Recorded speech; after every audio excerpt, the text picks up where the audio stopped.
Welcome to Thomas Thoughts. Once again, it's been a little bit. But this time, we're going to take a little bit of a different tone.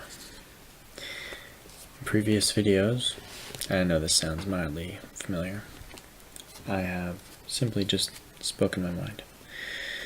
Rough outlines, nothing too concrete. Therefore, the videos were subpar. So now, I bring to you, with great pleasure, some of my thoughts that I have written down over time, ready to share with you for the first time ever. So, let's dive right in. What is the nature of thought? In other words, why does such a phenomenon exist? It appears that it may be a stress test for actions. Our thoughts, whether or not we have control over them, seem to gravitate towards scenarios. However, when it is important to consider scenarios of self-importance versus group importance, how can we tell which one to choose? It appears to me that group success is paramount, and individual success is necessarily sacrificial. So I'd like to expand on that a little bit. If we're in a group sitting, I feel though it is important to contribute to the team as a whole and put your own personal needs second.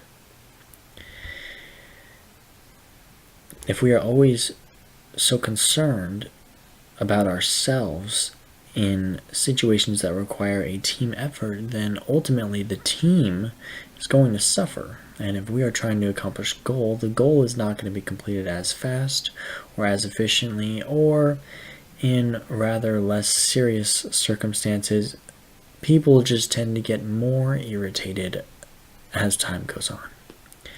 So if we can all learn to sacrifice a little bit of the individual in a group and team setting,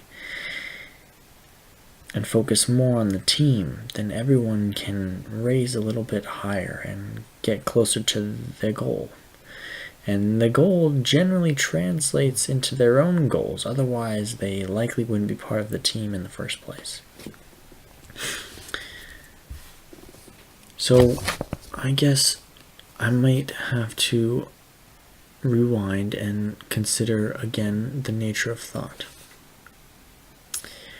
Well, I mention here a stress test for actions. So, obviously, when we are working within a team setting, we still have thoughts. Maybe not as pervading as if we were alone. In fact, if we are alone and we are having thoughts that consist largely of scenarios, these scenarios are going to be situations that we can plausibly imagine ourselves being in, unless of course we hijack the thought and push it toward our own whims. But we will assume mindfulness for the sake of the argument. In the case of mindfulness, our thoughts are going to largely take hold and generate a scenario. And this scenario is preparatory.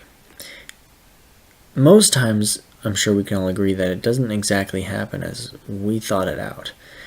But ultimately, it would appear as though the thought process is beneficial for us making better decisions.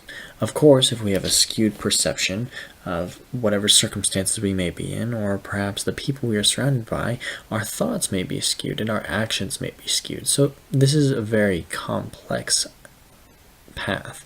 It's not so straightforward as to say that it's a stress test for actions, although it absolutely can be. In fact, I firmly believe that dreams are simply this, a stress test for the real world.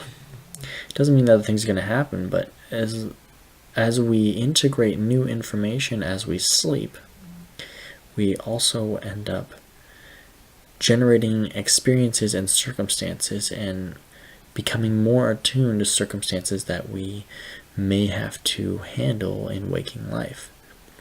The problem here is when you tie in things such as anxiety, they can have significant impacts on the content of the dream, and the preparatory nature of the dream can take a turn for something that's far more ungrounded and therefore generates irrational actions. But that brings me to the second part of this thought. Perhaps anxiety is driven, at least in part, from a deeply embedded understanding that the self is meant to give to the whole. In this case, anxiety arises when our actions and thoughts become too self-serving.